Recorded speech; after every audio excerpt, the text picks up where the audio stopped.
I want to start out by saying that nunchucks are dangerous and you should not be doing things with them if you're not trained with them.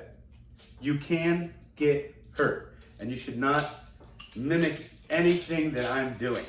This is for entertainment only. You know, what I do is kind of action fantasy.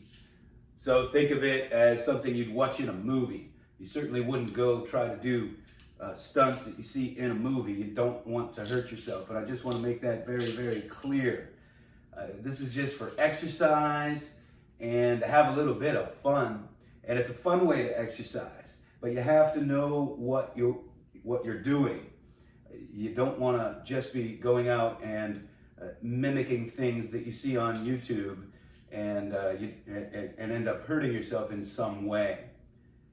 The most common things that, most common ways you'll hurt yourself are hitting your knee, your elbow, your head, and of course your groin area when you're starting out. So you don't want to do that. You want to be as safe as possible.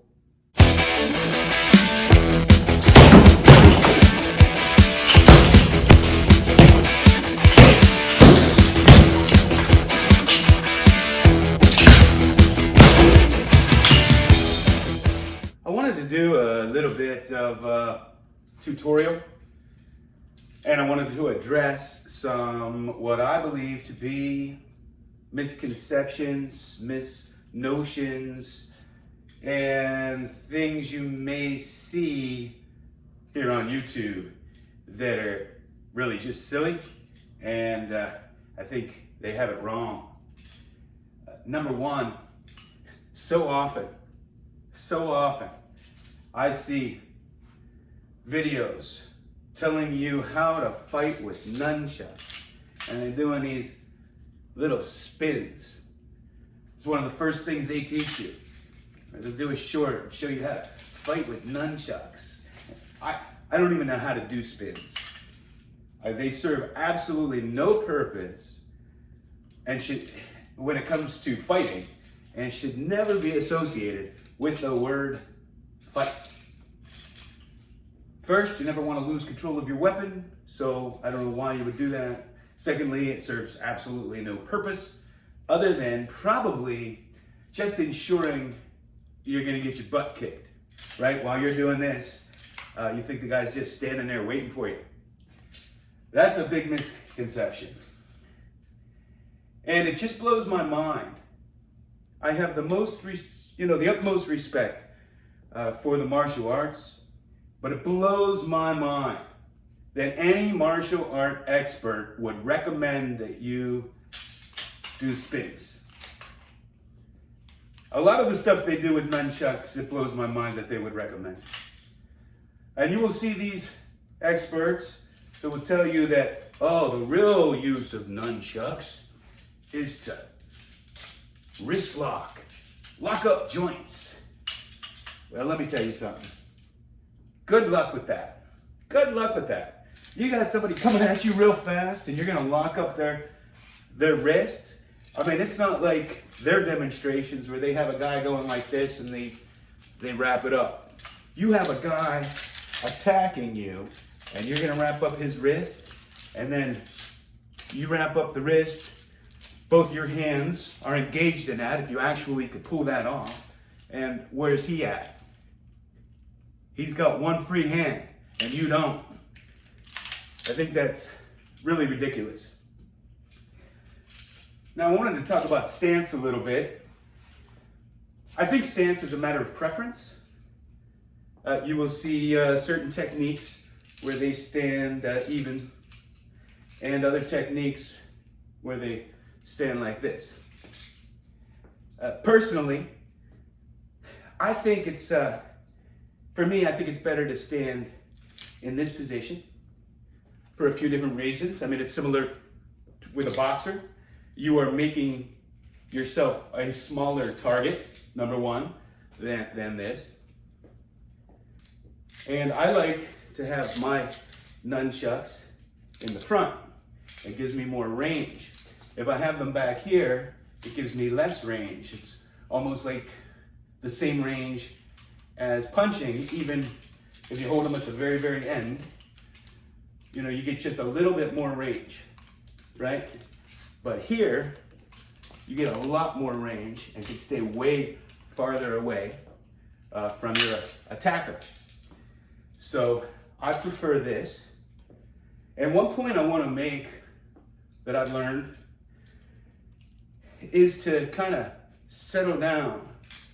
You don't want to be flat-footed or too stiff-kneed because that way you don't get the power.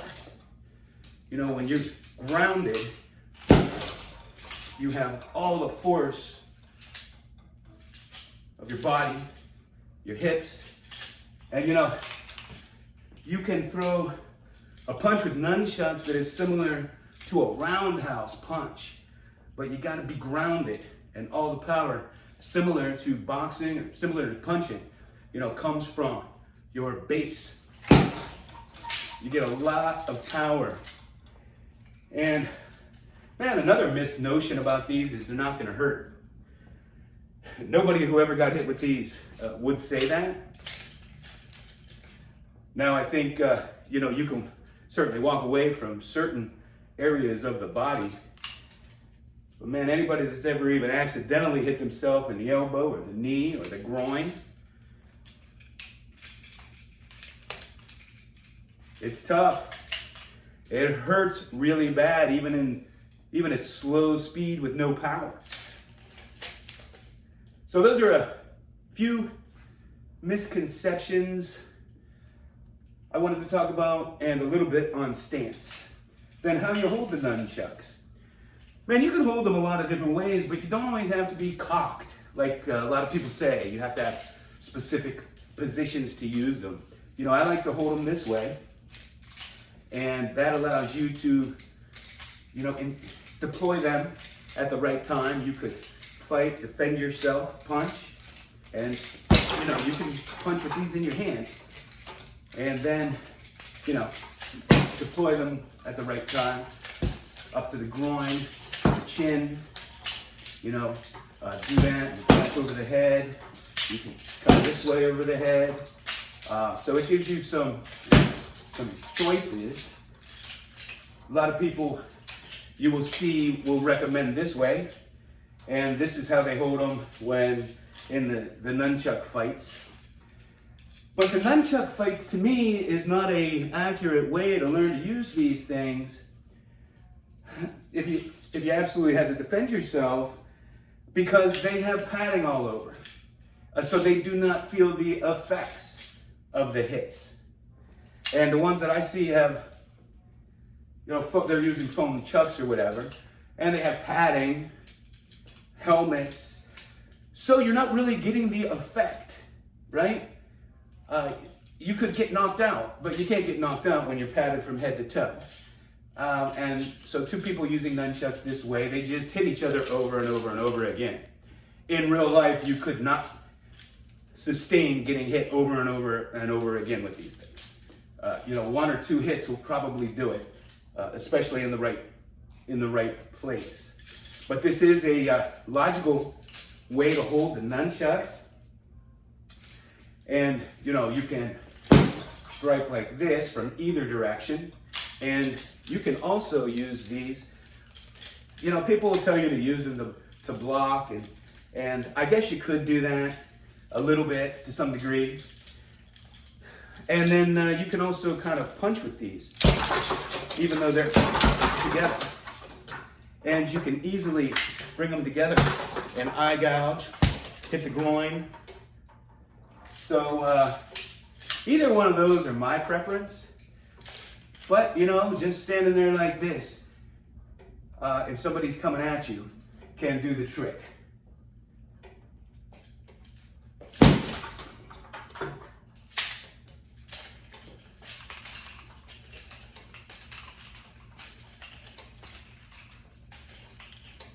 What you don't want to be doing is a lot of flashy stuff. You know, this might be a little intimidating. Somebody sees you come out like this, but it also gives them a chance to try to catch the chucks, try to tackle you. It's really kind of meaningless.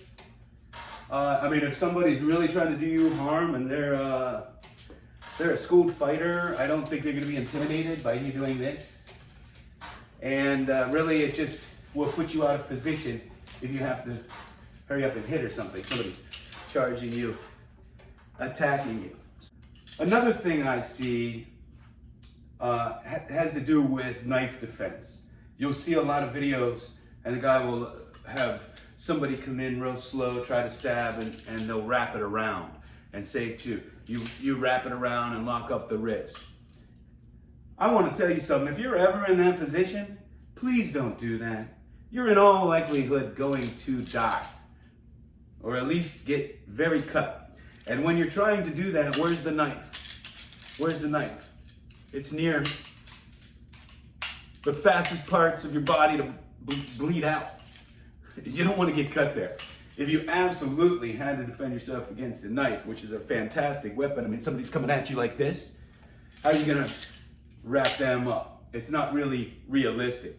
And so they'll tell you to, hit the knife or hit the wrist that's holding the knife.